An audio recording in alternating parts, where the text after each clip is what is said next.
పశ్చిమాసియాలో సంక్షోభం అంతర్జాతీయ ఇంధన మార్కెట్ను కుదిపేస్తోంది. హర్ముజ్ జలసంధిలో రవాణా పూర్తిగా స్తంభించి భారత్పై తీవ్ర ప్రభావాన్ని చూపుతోంది. ఈ క్రమంలో భారత్ అత్యంత వ్యూహాత్మకంగా వ్యవహరిస్తోంది. సంప్రదాయ చమురు సరఫరా మార్గాలు మూసుకుపోయిన నేపథ్యంలో లాటిన్ అమెరికా, ఆఫ్రికా దేశాల వైపు మొగ్గు చూపుతూ దేశీయంగా చమురు కొరత రాకుండా ముందస్తు చర్యలు చేపట్టింది.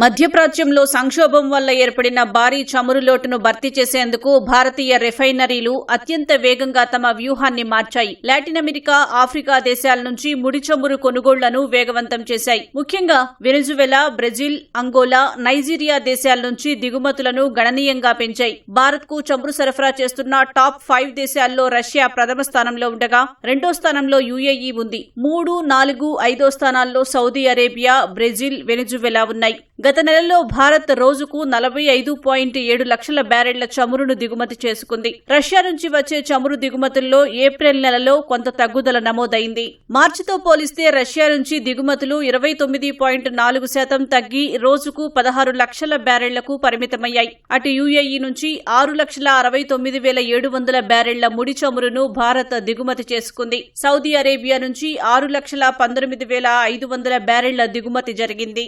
కువైట్, ఇరాక్, ఖతార్, బహ్రెయిన్ వంటి గల్ఫ్ దేశాలు తమ చమురు ఎగుమతుల కోసం పూర్తిగా హర్ముజ్ జలసంధిపైనే ఆధారపడతాయి. యుద్ధం కారణంగా ఈ మార్గం మూతపడటంతో ఏప్రిల్ నెలలో భారత్ కు ఇరాక్ నుంచి వచ్చే చమురు దిగుమతులు పూర్తిగా నిలిచిపోయాయి. గల్ఫ్ దేశాల్లో కేవలం యునైటెడ్ అరబ్ ఎమిరేట్స్, సౌదీ అరేబియాకు మాత్రమే హర్ముజ్ జలసంధితో సంబంధం లేకుండా చమురును పైప్ లైన్ల ద్వారా ఎగుమతి చేసే ప్రత్యామ్నాయ సదుపాయం ఉంది. దీనిని ఆసరాగా చేసుకుని భారత్ ఏప్రిల్ నెలలో యుఏఈ నుంచి దిగుమతులను భారీగా పెంచింది. మార్చిలో రోజుకు కేవలం 2,30,000 బ్యారెళ్లుగా ఉన్న యుఏఈ నుంచి భారత్ కు చమురు ఎగుమతులు ఏప్రిల్ నాటికి ఏకంగా 6,70,000 బ్యారెళ్లకు చేరాయి.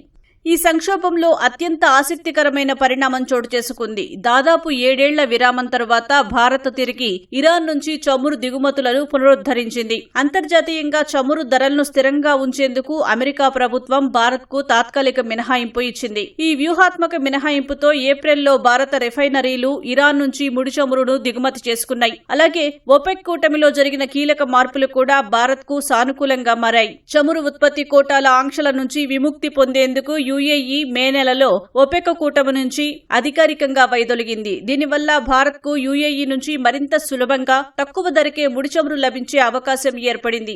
ఏప్రిల్ నెలలో భారత చమురు దిగుమతుల్లో ఒపెక్ దేశాల వాటా మార్చిలో ఉన్న 30% నుంచి ఏకంగా 45.2% పెరిగింది.